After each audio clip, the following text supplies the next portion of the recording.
आज देशाच्या राजकारणामध्ये मोठा भूकंप झाला आहे आणि त्याचं कारण आहे तमिळनाडू. तमिळनाडूमधील ॲक्टर असलेला विजय थलपती. थलपती यांनी जे 1 वर्षामध्ये करून दाखवलं ते आपल्या महाराष्ट्रामध्ये राज ठाकरे यांच्या मनसे पक्षाला का जमलं नाही. हा व्हिडिओ व्यवस्थित आणि लक्षपूर्वक ऐका. इथे आपण राज ठाकरे यांच्या विरोधामध्ये बोलायला आलो नाही, तर आपण विजय थालापती यांनी राजकारणामध्ये कसं काय बदल घडून आणला त्याबद्दल बोलायला आलोय.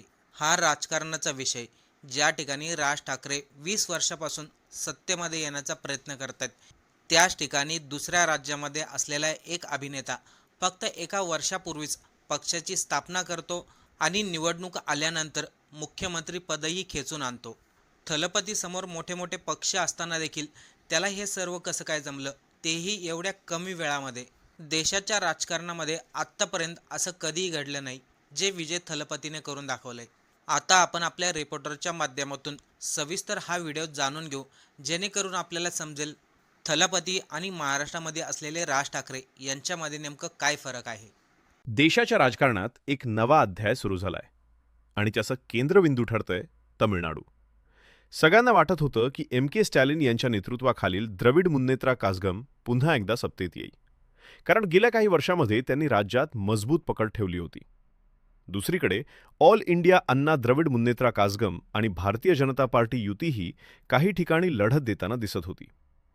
पण जसजसे आकडे पुढे सरकत गेले तसं एक नाव सगळ्यांच्या चर्चेत आलं: थालापती विजय, जो काही महिन्यांपूर्वीपर्यंत फक्त सिनेमाचा सुपरस्टार म्हणून ओळखला जात होता, तो आज राजकारणात असा उतरला की सगळं समीकरणच बदललं. त्याच्या तमिळगा वेत्री कझगम या पक्षानं पहिल्याच निवडणुकीत अशी एंट्री घेतली की प्रस्थापित पक्षांना थेट टक्कर मिळाली. आणि महत्त्वाचं म्हणजे ही एंट्री फक्त स्टारडमवर आधारित नव्हती, तर जमिनीवर केलेल्या कामावर आधारित होती. विजयनं प्रचार करताना एक वेगळीच रणनीती वापरली. तो फक्त मोठ्या सभांवर अवलंबून राहिला नाही, तो थेट लोकांमध्ये गेला. तालुका, जिल्हा, छोट्या गावांपर्यंत पोहोचला. लोकांशी संवाद साधला, त्यांच्या समस्या ऐकल्या आणि सर्वात महत्त्वाचं म्हणजे लोकांना वाटायला लागलं की हा माणूस फक्त पडद्यावरचा हिरो नाही, तर आपल्या आयुष्यातला नेता होऊ शकतो. इथेच सगळा गेम बदलला. तमिळनाडूचं राजकारण नेहमीच वेगळं राहिलंय. इथे भाषा, संस्कृती, ओळख आणि भावना याला प्रचंड महत्त्व आहे. विजयनं हाच मुद्दा अचूक ओळखला. त्यानं नीट परीक्षेवर भूमिका घेतली, भाषेच्या प्रश्नावर ठाम उभा राहिला आणि स्थानिक मुद्द्यांवर थेट बोलला. लोकांना जे ऐकायचं होतं ते त्यानं स्पष्टपणे मांडलं. त्यामुळे त्याचा संदेश लोकांपर्यंत पोहोचला आणि लोकांनी त्याला प्रतिसाद दिला. दुसरीकडे के स्टॅलिन यांच्या सरकारविरोधात अँटी इन्कम्बन्सीही दिसून आली. इतकी वर्ष एकाच प्रकारचं राजकारण चालत होतं. लोकांना बदल हवा होता आणि विजय त्या बदलाचं प्रतीक बनला. हा बदल फक्त राजकीय नव्हता, तो मानसिक होता, भावनिक होता. आता इथे एक मोठा प्रश्न उभा राहतो: जे विजयला जमलं ते इतर राज्यांमध्ये का होत नाही? आणि इथे महाराष्ट्राचं उदाहरण समोर येतं. महाराष्ट्रात राज ठाकरेंचं नाव घेतलं जातं आणि खरं सांगायचं तर राज ठाकरेंमध्ये जी करिश्मा आहे, जी भाषणशैली आहे, जी लोकांशी जोडण्याची ताकद आहे, ती अत्यंत दुर्मिळ आहे. महाराष्ट्रात असे फार कमी नेते आहेत ज्यांच्या भाषणाला लोक तासनतास ऐकतात, जे लोकांना विचार करायला भाग पाडतात. आपण इथे कुणालाही वाईट बोलत नाही, पण वास्तव असं आहे की राजकारणात फक्त करिश्मा पुरेसा नसतो. मैदानात उतरावं लागतं, सातत्य ठेवावं लागतं आणि प्रत्येक स्तरावर काम करावं लागतं. विजयनं काय केलं? तो प्रत्येक जिल्ह्यात गेला, प्रत्येक तालुक्यात गेला. त्यानं लोकांशी थेट संपर्क ठेवला. त्यानं स्वतःला लोकांच्या आयुष्याचा भाग बनवलं आणि म्हणूनच लोकांनी त्याला स्वीकारलं. फक्त मुंबईमध्ये राहून निवडणूक जिंकता येत नाही, ही गोष्ट आजच्या काळात अधिक स्पष्ट झाली आहे. गावोगावी जावं लागतं, लोकांच्या प्रश्नांना भिडावं लागतं, त्यांच्या भाषेत बोलावं लागतं. आज महाराष्ट्रात एकनाथ शिंदे आणि देवेंद्र फडणवीस हे दोघेही सतत ग्राउंडवर दिसतात. ते प्रत्येक जिल्ह्यात जातात, प्रत्येक तालुक्यात सभा घेतात. त्यामुळे त्यांच्या पक्षाचे उमेदवार जास्त प्रमाणात निवडून येतात. आणि इथेच एक महत्त्वाची गोष्ट आहे.